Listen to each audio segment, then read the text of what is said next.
కాళేశ్వరం ప్రాజెక్టులో భాగంగా ఈరోజు రంగనాయక సాగర్ రిజర్వాయర్ నుంచి బిక్కబండ కుంటకు నీరు విడుదల చేసుకోవడం జరిగింది. వాస్తవానికి ఏడాదిన్నర కాలంలో కొత్తగా అధికారంలోకి వచ్చిన కాంగ్రెస్ ప్రభుత్వం ల్యాండ్ ఎక్విజిషన్కు ఒక్క రూపాయి కూడా విడుదల చేయడం లేదు. కాళేశ్వరం ప్రాజెక్టును కాంగ్రెస్ ప్రభుత్వం చిన్నచూపు చూస్తూ ఉంది. ఇవాళ నీళ్లున్నాయి. కాళేశ్వరం ప్రాజెక్టులో భాగంగా అటు మల్లన్న సాగర్లో, కొండపోచమ్మ సాగర్లో, రంగనాయక సాగర్లో, అనంతగిరిలో, మిడ్మానేరులో నీళ్లున్నాయి. కానీ ఉద్దేశపూర్వకంగా కావాలనే ఇవాళ కక్షతోని కాంగ్రెస్ ప్రభుత్వం ఈ ఏడాదిన్నరలో కాళేశ్వరం ప్రాజెక్టుకు ఒక్క రూపాయి కూడా విడుదల చేయలేదు. కొత్తగా ఒక్క ఎకరా భూసేకరణ కూడా చేయడం లేదు. ఇవాళ కేసీఆర్ గారు మంచిగా ప్రాజెక్టును కట్టి ఇవాళ బంగారములు నీళ్లు తెచ్చిపెట్టింది. సిస్టమ్ అంతా రెడీ ఉంది. పంప్ హౌజులు రెడీగా ఉన్నాయి, రిజర్వాయర్లు రెడీగా ఉన్నాయి, సబ్ స్టేషన్లు రెడీగా ఉన్నాయి, టనళ్లు పూర్తయిపోయినాయి, మెయిన్ కెనాల్స్ పూర్తయిపోయినాయి, డిస్ట్రిబ్యూటరీ కెనాల్స్ పూర్తయిపోయినాయి. ఏమున్నా ఇంత భూసేకరణ చేసి పిల్ల కాలువలు తవ్వితే రైతాంగానికి నీళ్లు పోయే అవకాశం ఉంటుంది. కానీ ఈ సంవత్సరంన్నరలో ఒక్క ఎకరా కూడా కాళేశ్వరం ప్రాజెక్ట్ కింద భూసేకరణ చేయలేదు.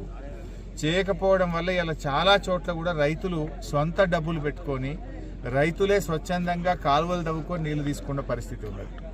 ఇలా మా కొండెంగలకుంట, బిక్కబండ ఈ రైతులందరూ నా దగ్గరికి వస్తే ఇలా సొంత డబ్బులతోని మిషన్లు పెట్టి కాలువ తవ్వి ఇలా భూసేకరణకు కూడా నష్టపోతున్న రైతులకు కూడా డబ్బులు ఇచ్చి ఈ కాలువ తవ్వి ఈరోజు నీళ్లు విడుదల చేయడం జరిగింది. అంటే వందలాది ఎకరాల్లో పంట కాపాడడానికి రైతుల కష్టాన్ని చూసి ఇవాళ ఈ కాలువ తవ్వించి రైతులకు నీళ్లు అందిస్తూ ఉన్నాం. అంటే ప్రభుత్వం పనిచేయడం లేదు. ప్రభుత్వం పగతో పనిచేస్తుంది. ప్రభుత్వం ప్రేమతో పనిచేయాలి, ప్రజల కోసం పనిచేయాలి, రైతుల కోసం పనిచేయాలి. ఇవాళ నిండా నీళ్లున్న ల్యాండ్ ఎక్విజిషన్కి ఒక రూపాయి కూడా ఇయ్యక ఇబ్బంది పడతావు. నేను నిన్న కూడా ఉత్తమ్ కుమార్ రెడ్డి మినిస్టర్ గారితో మాట్లాడాను.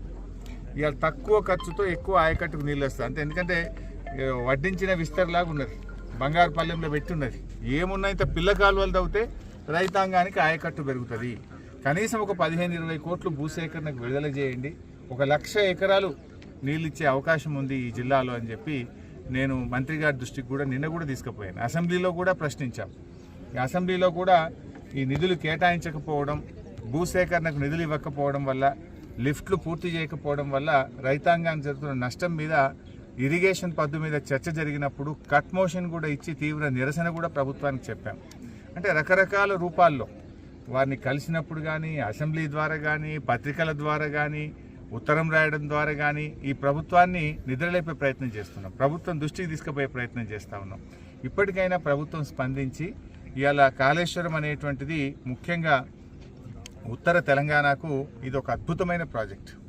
ఇవాళ కోకోకోలా కంపెనీ వచ్చింది, ములుగు దగ్గర కోకోకోలా మ్యానుఫ్యాక్చరింగ్ కంపెనీ వచ్చింది. ఎందుకు వచ్చింది? ఇన్ని రోజులు ఎందుకు రాలేదు? కాళేశ్వరం ప్రాజెక్టులో కొండపోచమ్మ సాగర్ నీళ్లు వాడుకోవడానికి దానికి అనుమతి ఇచ్చినాం కనుక కోకోకోలా లాంటి అద్భుతమైన కంపెనీ ఇలా ఈ జిల్లాలో వచ్చి కొన్ని 100 మంది పిల్లలకు ఉద్యోగాలు దొరుకుతూ ఉన్నాయి. 1000 మంది దాని మీద బతుకుతూ ఉన్నారు. ఇంకా రాబోయే రోజుల్లో చాలా పరిశ్రమలు ఈ ప్రాంతంలో రావడానికి ఉపయోగపడుతుంది. ఇటు రైతులకు ఎంతో గొప్పగా ఈ ప్రాజెక్టు ఉపయోగపడుతుంది. సో ప్రభుత్వం ఆలస్యం చేయకుండా ఆ కుంగిన 1-2 పిల్లలను తొందరగా మరమ్మతు చేసి ఎండాకాలంలో కూడా నీళ్లను పంపింగ్ చేయొచ్చు. గోదావరి నది ఇప్పుడు కూడా ప్రవహిస్తుంది. ఇవాళ కూడా గోదావరి నదిలో ఈ ఎండల్లో మేడిగడ్డ దగ్గర నీళ్లు పోతూ ఉన్నాయి. ఆ పిల్లర్ను పూర్తి చేసేస్తే, తొందరగా దాన్ని రిపేర్ చేసేస్తే ఇలా అద్భుతంగా వస్తాయి. కాంగ్రెస్ వచ్చినాక ఏం మరి, మీరు వచ్చినాక పెద్దవాగు కొట్టుకుపోయింది ఖమ్మం జిల్లాలో, మీరు వచ్చినాక సుంకిశాల కూలిపోయింది, మీరు వచ్చిన తర్వాత SLBC సొరంగం కూలిపోయింది, అదేవిధంగా వట్టెం పంప్ హౌస్ మునిగిపోయింది. మీరు వచ్చిన తర్వాత ఇలా 4 ప్రాజెక్టులు దెబ్బతిన్నాయి. సో టెక్నికల్గా కొన్ని సందర్భాల్లో చిన్న చిన్నవి జరుగుతూ ఉంటాయి. మరి ఈ 4టికి మీరే బాధ్యత వహించాలి కదా. మరి అట్లంటే ఇలా కాళేశ్వరం అంటే అదొక పెద్ద మెగా ప్రాజెక్ట్.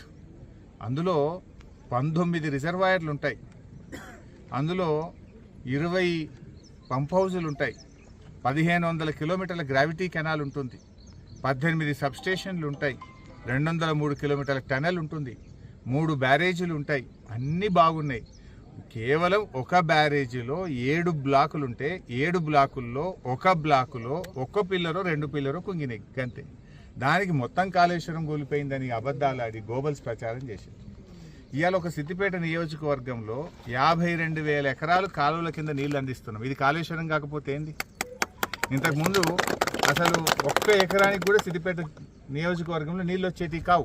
ఒక్క ఎకరానికి కూడా అసలు కాలువ అంటే తెలియదు, మాకు రిజర్వాయర్ అంటే తెలియదు.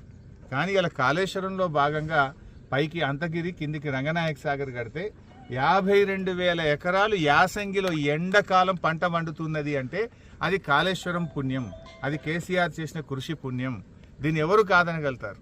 మీరేమో పారలేదు ఒక్క ఎకరం పారింది అని గాంధీ భవన్లో కూర్చోనో హైదరాబాద్లో కూర్చొని మాట్లాడుతుండ్రు. ఇప్పుడు నేను ఏడున్నా, చిన్నకోడూరు మండలంలో మా బిక్కబండ దగ్గర ఉన్నా. ఇవాళ పారే కాలువ సాక్ష్యం, ఇక్కడ పండుతున్న పంట సాక్ష్యం, పచ్చటి పొలాలు సాక్ష్యం. ఎటు చూసినా పచ్చటి పొలాలు ఇవాళ ఎందుకు కనబడుతున్నాయి? ఒకప్పుడు మా దగ్గర యాసంగి అంటే ఊరు మీద 40-50 ఎకరాలు ఏమైనా చెరువు కింద అయితే అయినట్టు, లేకపోతే ఒక గుంట కూడా సాగకపో యాసంగి పంట. కానీ ఈరోజు 52,000 ఎకరాలు ఒక్క సిద్దిపేట నియోజకవర్గంలో పండుతున్నాయి.